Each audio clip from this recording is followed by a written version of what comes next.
one, Marcus Mariota impressed all of us with a memorable NFL debut against Jameis Winston. This week, he will face another Heisman Trophy winner when Johnny Manziel, who stepped in the game for Josh McCown last week and will start for the Browns this weekend. Stephen A., which quarterback has a better game when the Titans face the Browns, Mariota or Manziel? Eminem. You know why it's a tough call, Molly, Skip? Because I really don't know enough about both the defenses this year, as of yet. It's not like Mariota has to play against Manziel or vice versa. They've got to play against those defenses. With Mariota, I will tell you that I think he's incredibly, incredibly impressive thus far after 1 week. You know, and listening to Brian Billick, former Super Bowl champion coach with the Baltimore Ravens on Mike and Mike, I think it was yesterday or the day before, he was talking about what really surprised him was how Mariota just grasped everything so quickly. You usually don't see a young guy be that proficient in running an offense. Well, I got to give Mariota credit about that because this is a guy that threw about, you know, around 4 or 5 interceptions in this collegiate career, for crying out loud. This dude doesn't turn the ball over much. He seems to be precise, incredibly knowledgeable about the offense that he's running. Not throwing a lot downfield, but no, shoot, Tom Brady does it most of the time. So when we look at it from that perspective, you got to give credit where credit is due. In favor to your guy, Johnny Manziel, and the argument that you make in his favor, which I totally, totally agree with you with. There's no Josh Gordon there. Who does this guy have to throw the football to? I just don't know. Other than Benjamin, which was a good 57-yard TD pass by Johnny Manziel to him, and he had beaten Cromartie on that play, by the way, a few plays before Cromartie ended up going down with that sprained knee. I'm just looking at it from the perspective, I don't see much of a running game in Cleveland. I don't see much of a passing game in Cleveland. So, therefore, how can I expect anything from Johnny Manziel? Whereas with what Ken Wisenhunt is doing in Tennessee, with what they were able to do to Tampa, although it was facilitated by a bevy of turnovers on the part of Jameis Winston and that Tampa Bay offense, along with the defense, boy, Lovie Smith to get that together before he loses his job. I got to tell you, I'm going to give the edge to Mariota. I'm going to assume that somehow, some way, he'll find a way to be effective because Ken Wisenhunt will help him. And I do have more faith in Ken Wisenhunt with Tennessee's offense than I do with Mike Penn, who knows very little about offense. Seriously? I mean, I can't even believe you made the point. Yeah. they don't even belong in the same right. sentence. It's like laughable. They don't. Exactly. Okay. That's what I'm trying to say. Listen, I give Mariota the edge by far here. Johnny Manziel has little to no shot in this game, and I'm not making an excuse for him. I'm making a very valid point. Johnny Manziel versus Dick LeBeau. Did you see what LeBeau did to Jameis last week in Tampa? We're talking about Johnny Manziel with no receiver you can name except for maybe Benjamin, no running back you can name, with a leaky offensive line and a first-time NFL offensive coordinator named John DeFilippo, who looked like he had no clue last week when he tried to force Johnny to go straight in place of Josh McCown and try to run Josh's offense. I'm sorry to interrupt you. Could you say that offensive coordinator? John DeFilippo. No, say it the way you just said it. Because see, this is along the lines of Rasho Nesterovic, Slava Medvedenko. Yeah. Well, it is. No, seriously. Who the heck is that? And where did he come from? San Jose State, I believe, was his last stop? I mean, what are we doing here? So at least Johnny got the first string snaps this week. That's a benefit. Did he get all of them? And yeah, I hope so. And I hope that they will at least let him run maybe a rollout or a quarterback draw or maybe 2 spread option plays. How about that? Let him do what he does, and maybe he will, as you say, survive this game. All right, we're going Mariota. Let's see how good he is, if he can go 2 for 2. Jay Cutler in the Bears are home card to the Cardinals. Stephen A's distracting me because we're talking about Cuddy. Will Jay shut up his critics? Oh, he got a nickname now. Yeah, Cuddy. When did he earn a nickname? Marty and Cuddy. When did Jay Cutler earn a nickname? Next. From Get Marty this guy Bennett. out of here. Yeah, come on. Keep up with probably as much as any team in the league. But I don't fear him, I can tell you that much. I'd much rather have a win against a first ballot Hall of Fame coach, in Belichick than a slappy coach. I mean, shoot, he's going to get what I got. You got him. We got the Gronk. We're putting Kong on them. I get it. They got all the trophies, and they got the record says what it is. But, I think we got the same record as we had in that stadium on Sunday. It's a brand new team, and we'll see what happens. Don't talk about it, be about it. On Sunday, we'll see who can walk the walk, Belichick's Pats or Rex's Bills. Which team has the mental edge heading into Sunday, Mr. Bayless? I believe the New England Patriots won this week psychologically with one line from its head coach, from their head coach. Let's hear it. We've done okay. I think we've done okay against Rex Ryan. That's what Bill Belichick said. And that closed the case and closed the week for me. I like Rex. I love him in his press conferences and his media sessions. Loved having him on a show when we visited up to the training camp. He's the biggest thing in Buffalo since Jim Kelly retired. That place is going crazy over Rex, and it's in large part because of his persona and his showmanship and his mind gamesmanship that he plays with Belichick and Brady. That excites that region.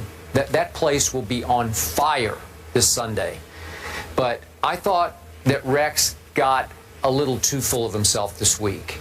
And I thought he talked and talked and talked to the point that, and I'm just guessing on this, that Tom Brady will no longer be distracted by the mind gamesmanship that he so brilliantly usually plays. I think Tom Brady will be infuriated by it. And I'm going to say this again. I believe you're going to see Tom Brady once again be on an 07 style mission in which he's going to take Deflategate out on opponent after opponent after opponent.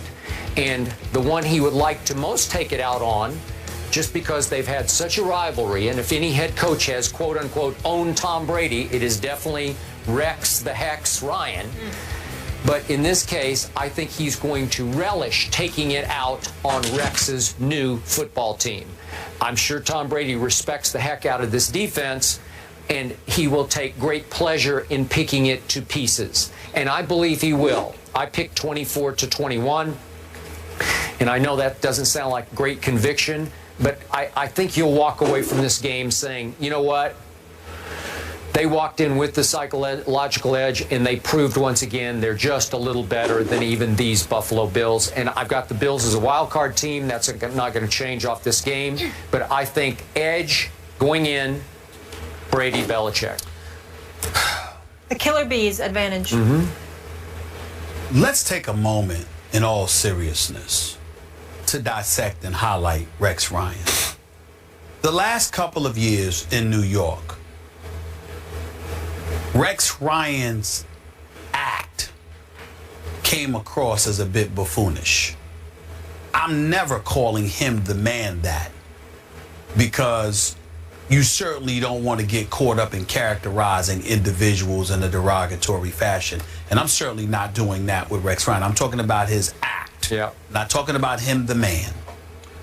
But even though his act came across as a bit buffoonish, it was first validated by him talking the talk and delivering the Jets to 2 consecutive AFC Championship games. Yeah. Now let's fast forward to Buffalo.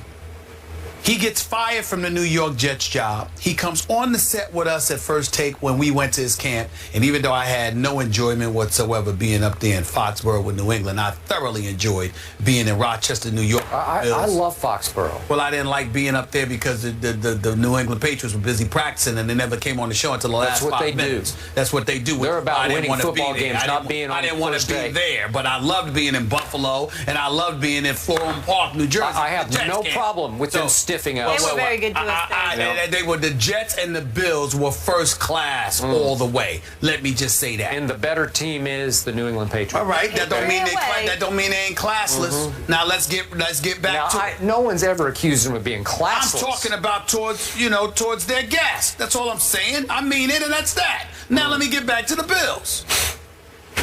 Rex Ryan is talking, but damn did they back it up opening day. They ran the Indianapolis Colts out the stadium. And all I'm saying to you, Skip, is this. Let's give the man credit, because you have called him maybe the most brilliant defensive mind in all of football. Not maybe. Okay, not maybe. Yeah. you're going up against a guy in Bill Belichick who at one time was considered a genius. But when he goes up against Rex, you say Rex doesn't give him anything because Rex doesn't have to take a back step towards him as it pertains to defense. All I'm saying is that Rex Ryan has earned the right from a defensive standpoint, particularly when you see the defensive personnel that he has at his disposal with this Bills team. Rex Ryan deserves the right for us to step back and say, let's see. Yeah. Because that's where I'm at. Because it's not just Rex Ryan talking with no personnel to work with. Now, when he told me the Jets were going to win, you know, because they were going to score points, and I'm looking at Geno Smith as your quarterback and Eric Decker as your number one wide receiving offensive option, I knew that was a joke. But when you tell me we've got some studs because you went out and got LaShawn McCoy, because Sammy Watkins is your wide receiver, okay, because Tyrod Taylor is somebody that can make things happen. And then I look at this defense with Hughes, with Kyle and Mario Williams and these boys, and Marcel Darius coming back. I'm like, whoa. And Gilmore and those guys. I'm like, okay, these brothers can get at you. And that's all I'm saying. Tom Brady may very well be great, but he might need to be great in order to get out of there alive on Sunday afternoon, figuratively speaking. I think he'll be okay. I think he'll, all right, he'll survive. I'm just saying. I'm just saying. I ain't mean it literally. I'm just talking in football vernacular. No, I got I'm saying, look, man, these guys are coming. And we know that Rex has brought the house when he hasn't had personnel like this. He had a strong secondary in New York. In Buffalo, he's got a front seven, man, that might be the best in the NFL. Okay. It's not a joke. All right. It's definitely not a joke. Now, back to psychological edge. Now we're being told that the Buffalo Bills official pro shop is selling little air pumps used to inflate or deflate footballs, selling them to the fans, maybe to take to the stadium.